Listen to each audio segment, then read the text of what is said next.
keluarkan. Jadi muslim itu kalau punya masalah, ud'uni astajib lakum. Panggil aku jawab panggilanmu, kata Allah Ta'ala. Ud'uni itu panggil aku. Cuman kita biasa ngomong berdoa kepada aku, gitu kan ya?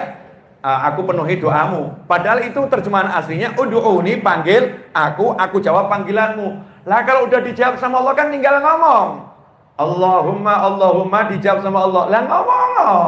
Ya Allah, omah papa. Ya Allah, mobil 10. Ya Allah, ngomong. Lah ini tidak pernah mau ngomong. Nggak mau ngomong, yang ada ngeluh. Cari duit susah ya. Mau beli rumah kok repot ya. Mobil mau ganti aja kok nggak bisa ya. Nggak mau ngomong. Beb, saya pengen ngomong. Lah ngomong ya pakai cara. Ada caranya. Caranya gimana? Lah tanya sama Nabi Muhammad SAW. Ya Rasulullah, gimana caranya ngomong sama Allah? Caranya ngomong sama Allah. Ternyata caranya ngomong sama Allah Sholat 5 waktu, habis sholat 5 waktu, kamu doa, angkat tangan, minta sama Allah. Doa setelah sholat tidak ditolak oleh Allah Subhanahu wa Ta'ala. Nah kalau permintaanmu agak spesial, hajat akhirat atau hajat dunia, berat, ya tambah sholat sunnah. Sholat sunnah apa?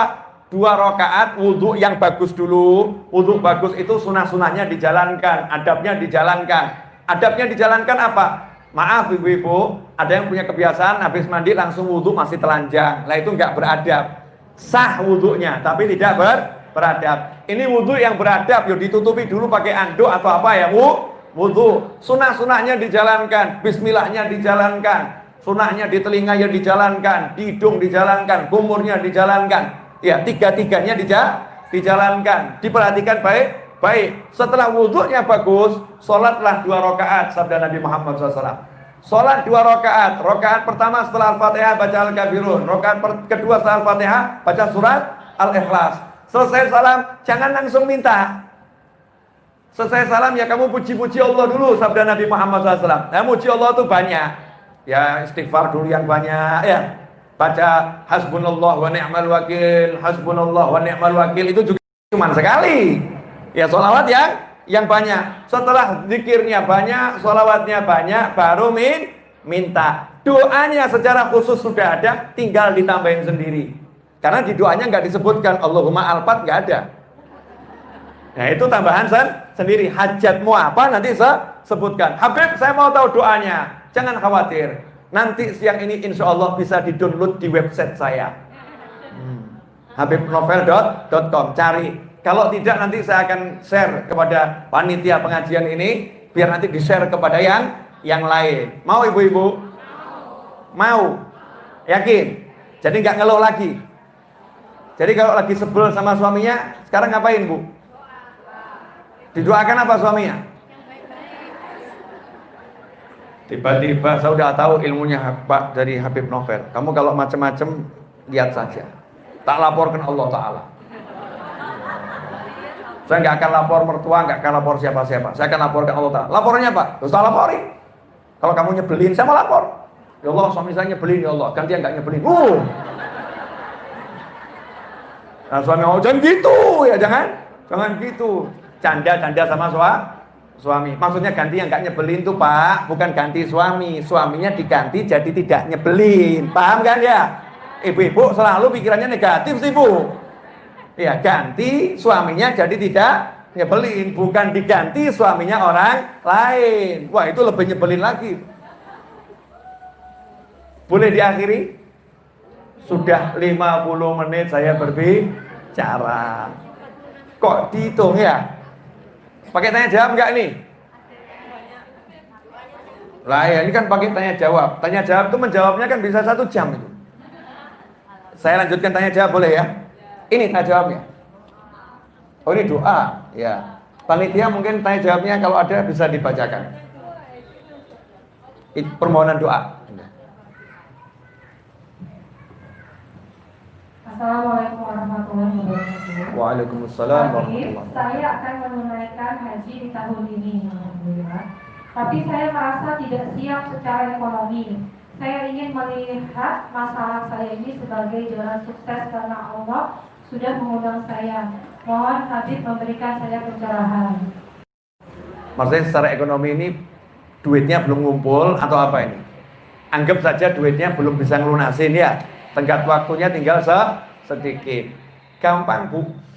Minta. Sama Allah dulu, minta. Terus jangan takut kehilangan. Nah sering sekarang ini orang takut kehilangan. Jelas butuhnya jelas kok ya. Tapi takut kehilangan. Punya tas harga 20 juta nggak mau dijual. Punya tas harga 30 juta nggak mau dijual. Katanya ini memori. Ini kenangan waktu ke Paris. Ada loh ibu-ibu model begitu. Ini kan belinya waktu saya potret. Wah ini waktu di Perancis ditulisin sama yang jualan di tokonya khusus. Ada ibu-ibu model begitu. Padahal butuh duit. Itu kalau dijual jadi duit. Mas kawin. Mas kawin Bu, mas kawin. Nanti minta lagi sama Kang Mas. Mas ini kita butuh untuk haji. Jual.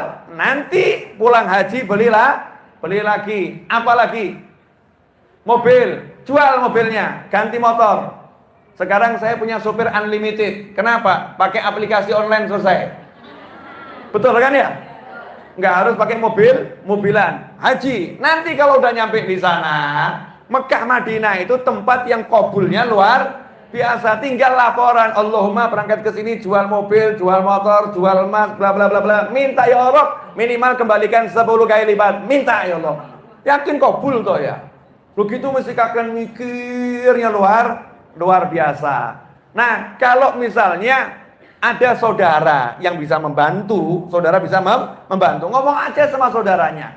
Yang ngomong sama saudaranya. Karena menunggu kesempatan untuk bisa berangkat lagi, itu wallahu a'lam. Ini termasuk sudah bagian yang mendesak, ya, mendesak. Nah, kalau untuk beli barang saja pinjam sama saudara nggak was-was, kenapa untuk yang satu ini kok jadi was-was? Kemarin mungkin kan pas punya, sekarang pas nggak punya. Bukan berarti nggak akan punya. Tapi jangan memaksakan diri. Maksakan diri nggak boleh. Maksakan diri nggak boleh. Setiap orang tahulah insya Allah ukurannya. Mulai dengan minta sama Allah dulu.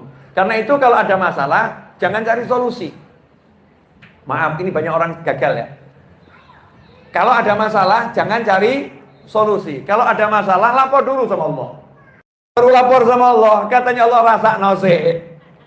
Rasain dulu, karena kamu meninggalkan Allah subhanahu wa ta'ala. Kira-kira begitu Bu.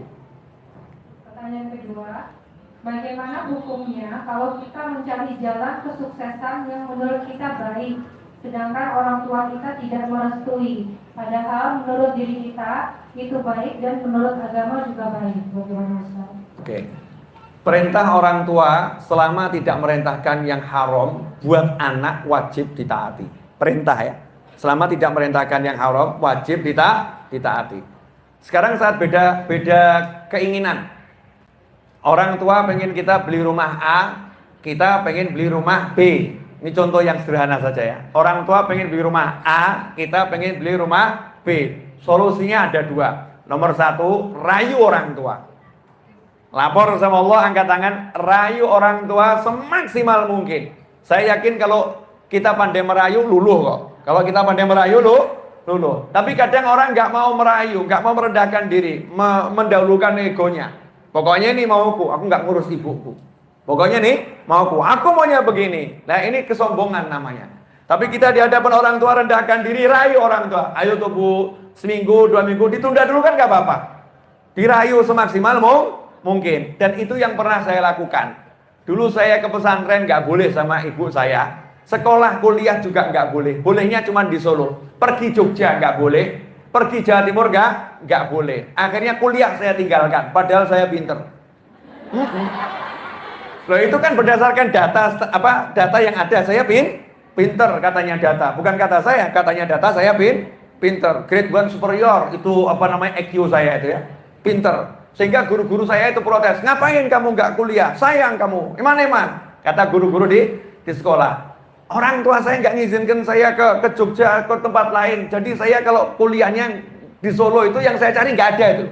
Jurusannya ada di Jogja, di Surabaya, sama di Bandung. Tapi saya tinggalkan itu yang namanya keinginan saya. Saya minta waktu tahun depan, ya Allah, tahun depan saya akan berjuang 1 tahun ngerayu orang tua saya. 1 tahun merayu orang tua saya biar diizinkan. Dalam perjalanan merayu, saya berpikir daripada saya nunggu tahun depan kuliah, saya mau ke pesantren, udah lewat, saya belajar 3 tahun. Ya, belajar 3 tahun. Cukup lama dulu di SMA saya belajar. Ngerayu orang tua saya, ibu saya yang waktu itu tidak mengizinkan, subhanallah, rayuannya kenceng, menggunakan semua cara, Pak Le, Pak D, Bule, Bude, tak pakai semua untuk ngerayu ibu saya. Alhamdulillah, luluh hati ibu saya. Boleh, tapi cuma 6 bulan. Akhirnya saya ke pesantren 6 bulan. Hasilnya ngajar sekarang di depan ibu-ibu. Betul kan ya? Gara-gara nurut sama orang tua, kemudian merayu orang tua, diizinkan nyantri. Setelah nyantri, saya nggak suka kuliah lagi. Kenapa? Ternyata ilmu yang ada dalam kitab-kitab kuning dan ilmu penjelasan Al-Quran dan Sunnah dan ucapan para ulama, ilmu yang tak bertepi dan kedalamannya tak ada henti. Makanya nikmatnya luar biasa. Ini ilmu yang membuat saya mengenal diri saya dan mengenal pencipta saya. Ngapain saya fokus sama yang lain? Saya nikmatin itu. Hasilnya seperti sekarang ini baru permulaan. Oh iya kan ujungnya di jannah nanti. Betul kan ya? Ini baru permulaan. Ujungnya nanti di jannah insya Allah. Karena kita lakukan semuanya untuk orang tua. Nah, maka saran saya, jangan tentang orang tuamu, tapi rayu orang tuamu. Nah kalau perintahnya haram, wajib ditinggalkan. Itu pun dengan cara yang baik. Jangan dengan cara yang kasar. Misal orang tua bilang, lepas jilbab. Jangan ngomong, ibu tahu nggak bu? Haram lepas jilbab. Kita wajib pakai jilbab. Itu akan masuk neraka. Masya Allah. Iya anak nggak genah ini. Nggak genah. Lepas jilbab. Ya doakan saja bu. Anaknya jadi tambah baik. Gitu kan enak ya. Tambah baik. Ibu mau makan apa bu? Mau spaghetti? Mau pizza? Mau apa bu? Alihkan pembicaraan. Ya kasih yang enak enak. Kamu tuh selalu kalau disuruh ibu mengalihkan pembicaraan. Iya ibu mau apa? Gelas emas. Kalau emas ya uang euro atau dolar. Alihkan pembicaraan. Jangan perang sama orang tua. Naudzubillah min dzalik. Silakan.